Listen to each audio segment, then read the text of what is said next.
50th anniversary. I'm Sandra Larson, Council President, and I'm standing in for Mayor Sharon Hobart. Many of you may have heard that she is recuperating from injuries suffered in the fall at City Hall. Bad rhyme. I know that you join me in wishing her well.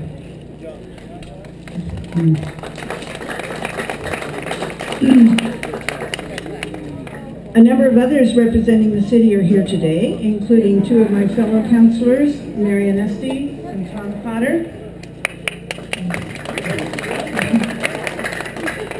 Tom has been on the council for a total of 16 years. Marion has served for 20.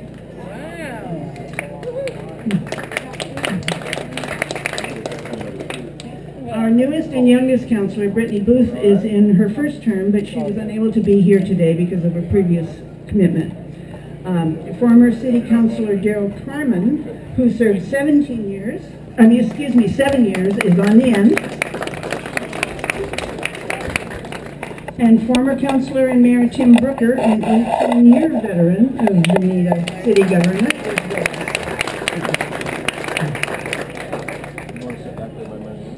Last but not least, far from least, representing some of the city's most dedicated volunteers are Jim Eagle Eye, Chair of the Veneta Planning Commission,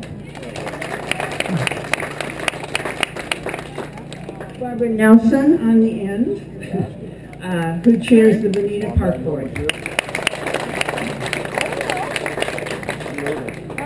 I'd like to thank Oregon State Senator Floyd Przansky and Representative Paul Holvey and Lane County Commissioner Jay Bozovich for joining us today.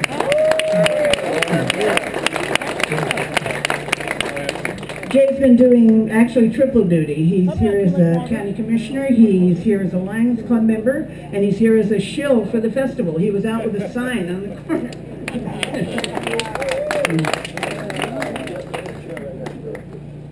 Actually, the city of Veneta was born 100 years ago, in 1912, when Edmund Hunter platted out a town as a real estate venture. He had traded his Central Road farm to John McCutcheon for nearly 1,100 acres of what some say was forest land and others say was a brushy goat farm. We don't know. He preferred real estate to farming at any rate. His partner, Charles Dunham, named the town Veneta after Hunter's youngest daughter.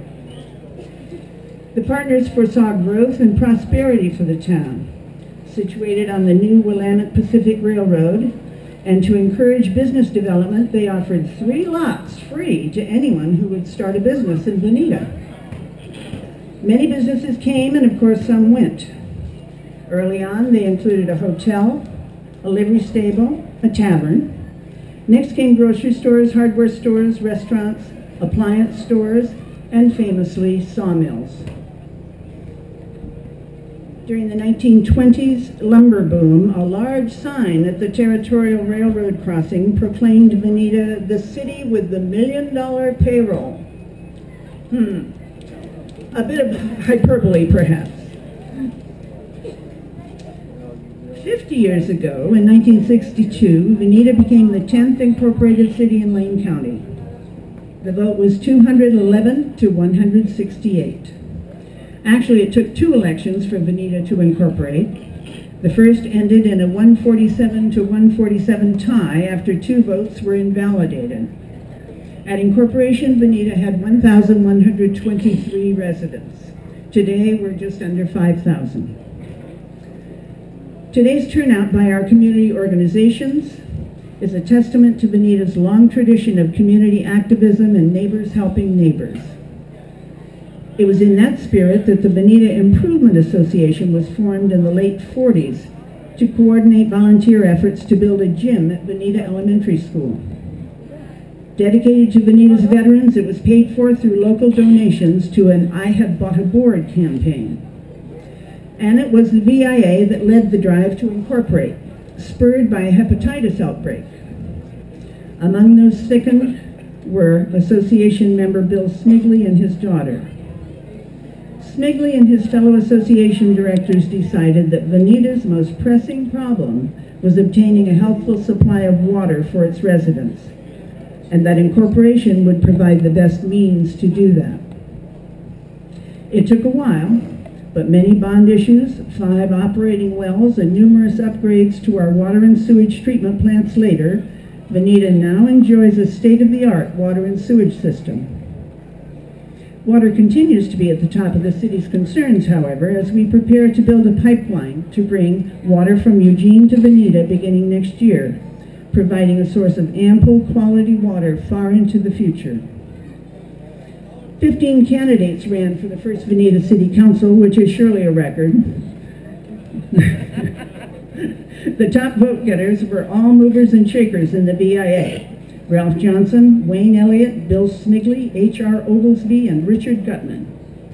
Johnson, Gutman, and Smigley all went on to serve as mayors of Veneta, followed by Galen Carpenter, our first woman mayor, Tim Brooker, and our current mayor, Sharon Hobart. 6 mayors in 50 years. All of them have worked to build and improve the infrastructure and amenities required by a growing and prosperous community. At incorporation, Veneta had 2 parks, including this one, which was a gift of the Veneta Improvement Association. Now there are 7, including Johnson Park at 5th and Dunham, which was recently adopted by the Applegate Lions Club, and we thank them. Thanks to the generosity of Veneta voters, we have a jewel of a pool.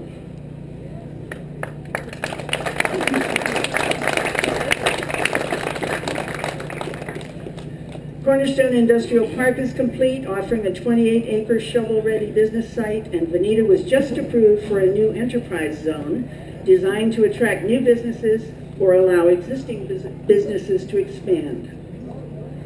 Redevelopment of West Broadway has created a pedestrian-friendly downtown. The LTD Park and Ride is the first of many planned improvements that will soon include the Fern Ridge Service Center, for which many of you have worked very hard. The water pipeline and proposed improvements to Highway 126 will continue the legacy of our forward-thinking community leaders.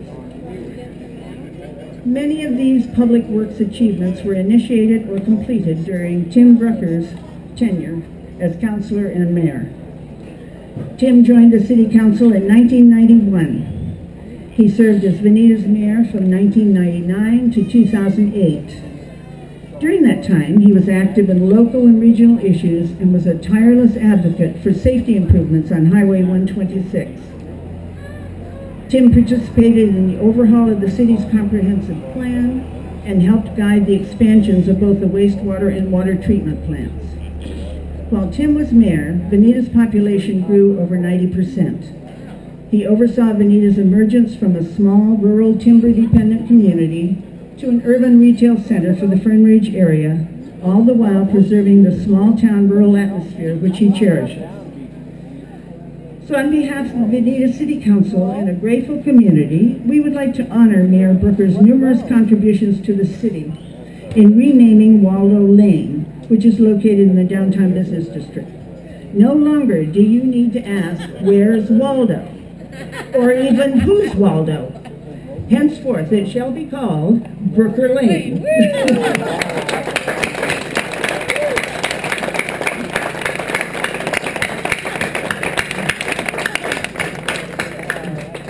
And now, what many of you have been waiting for, we announce the winners of the photo contest.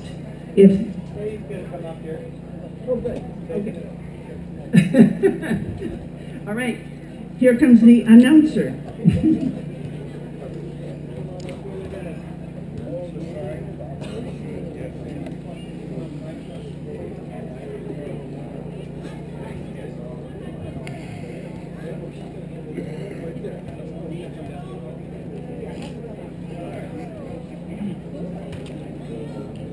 So when I announce your name as a winner, would you please come up here and just down in front of the stage, and you will get your award.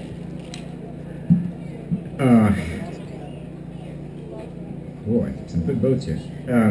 Sheila Richardson. What? These guys. turn back the clock for a moment, please. All right. The youth, could we get Bailey Williams, Haley Richardson, Celeste Osowski, and Emily Eagle Eye to please come up.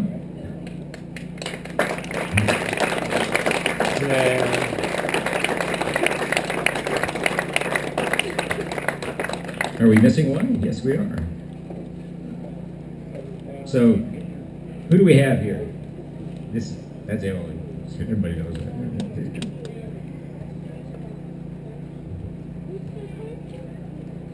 It is. Well, third place. Excuse me. We're getting them backwards. No, third place is Bailey. Okay, we got it. All right.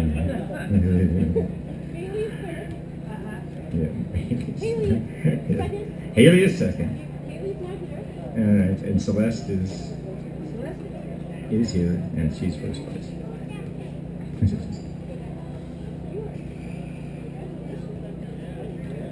All right. Give him a big hand. All right. Very good.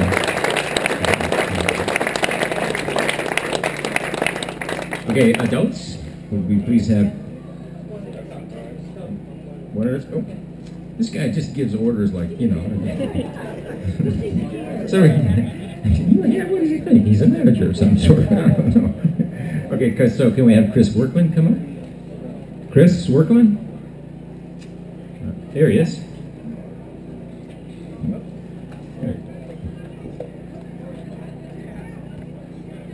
He is third place. All right.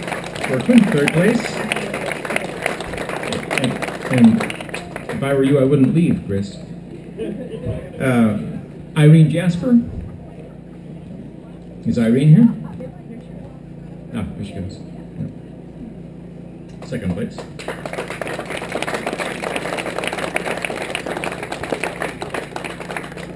And first place is why I told you to stay here, Chris. Chris Workman. It's something about being city manager, I'm not sure. Okay, People's Choice Awards. Thank you, guys. Bailey Williams. Yes, yes, all right. And we want to thank our judges, Chuck Gardner, Gary Klein from Fernridge Photography, Kay Bork, city staff, and Brittany Booth, city council. All right, way to go, kids.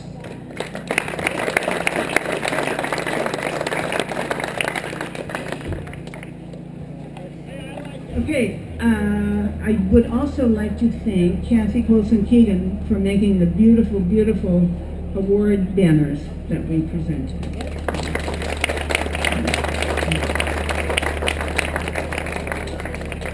All right, we're almost to the good stuff. Ice cream. I do want to thank the members of the 50th Anniversary Steering Committee, Shirley Ottered, Pat Barron, Mindy Sanford, Brittany Booth, and Chris Workman. Chris did a masterful job of organizing this event. A big thank you to Kate Bork. I'm sorry, yes.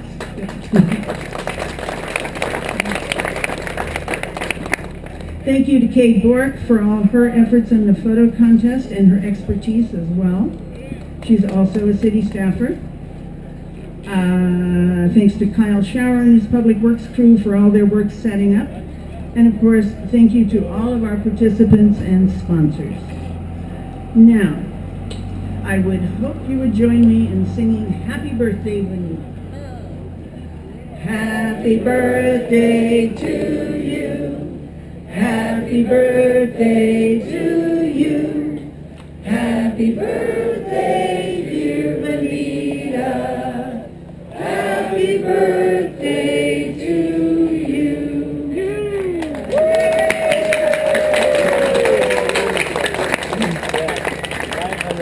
And now, to crown the ceremony, we have a beautiful, beautiful cake and wonderful ice cream donated by Oregon Country Fair and Nancy's Creamery.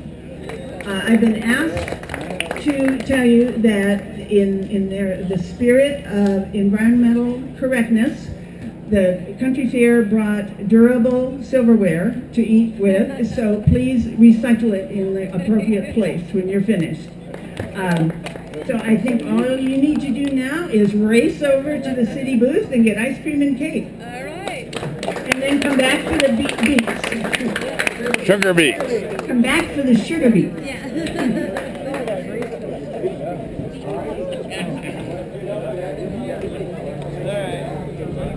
I told him all road through. Good job. Just like that, we're gonna get you around.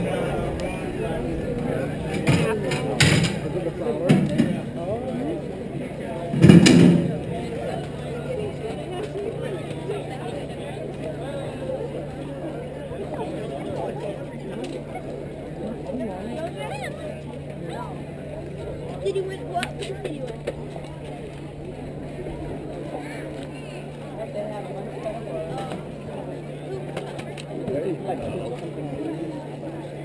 Works there too. Oh, cool. Yeah.